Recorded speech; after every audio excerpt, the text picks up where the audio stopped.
Hi everyone. I know I missed the live chat yesterday, but before I figured I would do a quick live chat now. It's a rainy day. I am like a drowned rat at the moment. I tried to go to a wellness at the Pittsburgh Botanical Garden that involved, yoga and a Tai Chi demonstration and everything, but it got rained out. Probably for the best because I'm flaring really, really badly. I was up almost all night in pain. I woke up with my fingers unable to move. They were like kind of stuck in a claw position and they were throbbing. My hands were throbbing to the point that like I actually could feel them throbbing and pulsating. My elbow, my knee, my foot, it's just been a really rough day. I actually had to cancel my chiropractor appointment. And I almost canceled an eye appointment, but I didn't. And I drove all the way out to the Botanical Garden for the Tai Chi and Yoga and Wellness Expo. And yeah, it's pouring down rain. But it is what it is. So I hope you're all having a good day. I, for one, keep getting mixed up on what day it is. I keep thinking that today is Tuesday. So that's messed me up a bit. We're having icky weather here, as you can see. So that's not helping matters. On a good note, my pain has diminished. Hi, Brittany. How are you? I hope you're feeling well. My pain's diminished a bit since this morning, but certainly I'm not out of the woods yet. I just went to Dick's surgeon. So basically they do medical and cosmetic surgery on the eyelids and the tear, optical type things. Well, I had to get a needle kind of stuck in my eye and then get my tear duct irrigated, which wasn't fun. They numbed me, but I'm kind of feeling a little sore now. My eyeballs are a little sore. They told me that my tear duct is 50% blocked, all due to scar tissue from inflammation, and so I will definitely need surgery on my eye, well, rather on my tear duct, someday. It's not urgent. I don't have to have it right away, but he said, it depends on how much worse it gets or if it gets infected or anything like that. So I could need surgery within a year or 30 years. They just don't know. So yeah, that stinks. And that blockage, due to the scar tissue in my tear duct, is causing little cysts to form. Little tiny cysts, and they can get infected, or it can cause, other visual problems. They might also, this cyst, whatever this is that I have going on, might also be contributing to some of my facial pain and migraines, and even something like the dark circles under my eyes. And I don't know if you guys can see, but right here I sometimes get a line. That's actually my tear duct getting inflamed and swollen. So yeah, it's not fun. What would happen in the surgery is they would actually redirect and basically recreate. Hopefully I won't have to have it anytime soon. Definitely wasn't fun, but yeah. So that was today. Next week I meet with the foot surgeon and an ENT to see if I need surgery for a deviated septum. So yeah, that's a lot. And of course the tear duct thing is from inflammation, because inflammation is practically my middle name. Thanks guys. Yeah, it was kind of scary, but not too bad. Hi Abigail. Hi Gina. Thanks Brittany. Nice to see all you guys. Yeah, I'm having a rough week physically. My foot is killing me. I could barely walk last night, and I'm not exaggerating at all. My rheumatologist, my current rheumatologist, his big solution is here's pain meds and get a wheelchair. Like, that's it. He doesn't want to work with me to try to find a biologic option or any other kind of options, surgical, alternative, anything. For him, he just told me to get a chair or a cane, and he wants to prescribe me pain meds, and that's not the approach that I want to take. So I'm trying to get a new rheumatologist, actually. But for now, I just got to figure out the foot and manage it. I do have a cast and a boot that I'm supposed to wear every day, but I just don't because it's very uncomfortable. So I would like to try to find a different solution. Currently, I still have my knee replacement scheduled for July, but I'm thinking of pushing it to January. I'd rather do it in the winter, I think. But I just got to figure out what I can do in the meantime to kind of postpone it, because I'm supposed to have it replaced July 11th, but I think that I might try to do a couple more rounds of the cortisone shots and the Synvisc chicken fat injections, and then go and have it replaced in January. So we'll see. I'll keep you guys posted on that. Yes, being mobile and independent and active as long as I can, and if I can prevent ever ending up in a wheelchair or ever having to depend on crutches or a cane or anything like that, then I will try to avoid that as long as possible. My rheumatologist is just trying to take the easy way out, and I'm done with it. So I'm going to try to find a new doctor, and preferably one who will let me try Xeljanz or another biologic. The current one, because of my juvenile idiopathic arthritis diagnosis, is limiting the drugs I can try, even something like Xeljanz that people have had good success with RA. It's a complicated situation, so we'll see what happens. Yeah, right now, a lot of the stuff that I have going on, aside from the flare, structural damage from years of having RA, and also the OA that I have, osteoarthritis, and it's caused a lot of structural damage and destruction to my joints and my bones, and so that's a lot of the pain that I'm dealing with now versus the active disease. But I still do have active disease, I still do have RA disease activity. Like, I've been in a flare off and on for a couple weeks. So I just started Imuran again. I'm doing the Imuran Celebrex approach with Ultram as needed, prednisone as needed, muscle relaxer as needed. And hopefully I will see a new rheumatologist soon and get on a non-anti-TNF biologic soon. I can't do the anti-TNFs. I am intolerant to them. So Xeljanz, Rituxan, there's a couple other ones I could maybe try. Simponi, I think. I don't know if Simponi is an anti-TNF. Abigail, you're asking me. This has been an ongoing situation why he won't just switch my diagnosis.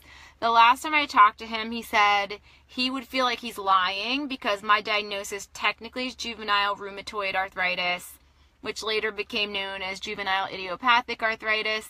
Doesn't matter that I'm an adult now. He said they are two different distinctive diseases, and it is what it is.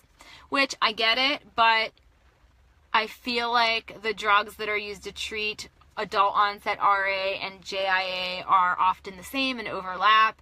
It's just some of them haven't been approved yet for JIA because it's really hard to do clinical trials in children. So it doesn't mean that they're unsafe for JIA. It just means they couldn't find enough young people, juveniles, to do the clinical trials to get them approved. So it's very frustrating for me, especially because I'm intolerant to the TNF inhibitors, which are the most commonly prescribed class of biologics, the Enbrel, the Remicade, etc.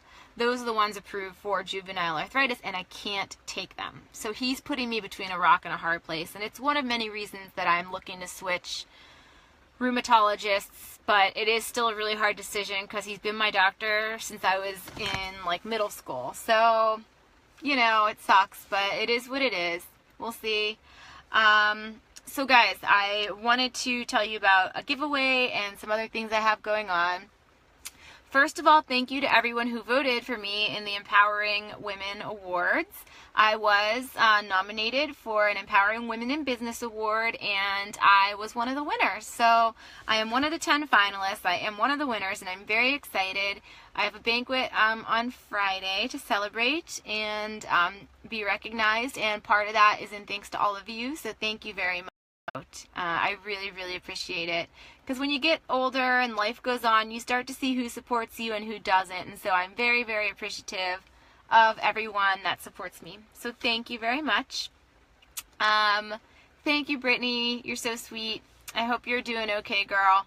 What else? Yeah, so also I'm checking out this new product that I'm going to be reviewing for you guys called Thermotech, and it's basically an LED heating pad. I'm so excited to try it. I just got it in the mail. So I will be doing a live chat about it and kind of reviewing it for you all, and maybe we could do a Q&A session about it. So I will keep you all posted on that.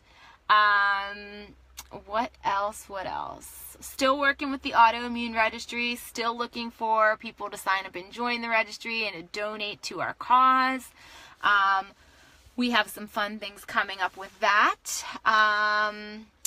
Yeah, and I feel like there was something else, but I can't recall. Well, there were a couple other random things that I just wanted to ask and put out into the universe to see if anyone could help me. One, has anyone used Pennsaid before? Pennsaid topical, it's a topical analgesic. It's an NSAID. So Pennsaid is an NSAID. Pennsaid is a lotion that's a non-steroidal anti-inflammatory treatment. I just wanted some feedback on that. If any of you have used it, I'm going to be trying that soon. Is it good, Abigail? Okay, I do have a question. Is it does it burn at all? Does it smell weird? Is it easy to wash your hands after you apply it? Does it come off easily?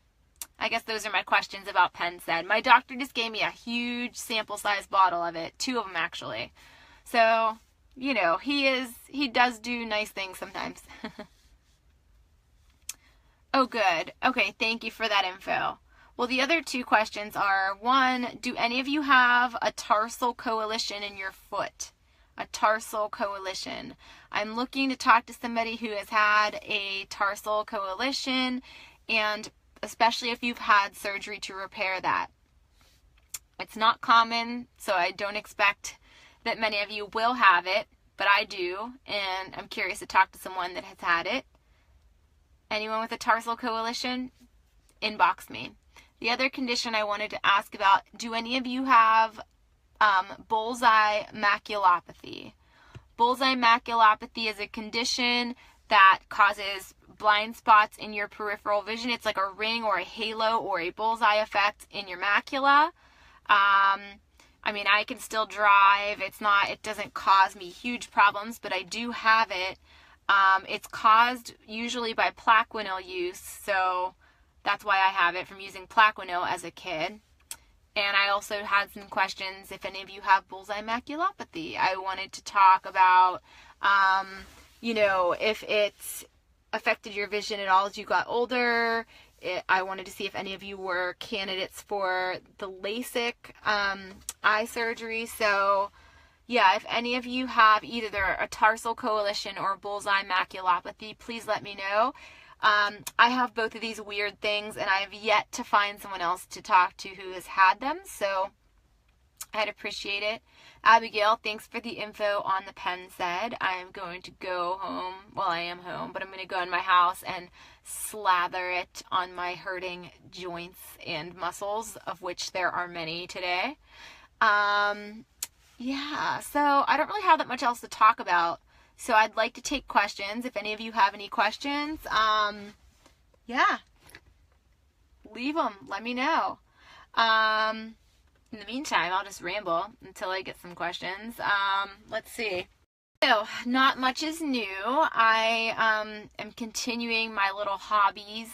I've been trying to really put some energy into some new hobbies last year and this year.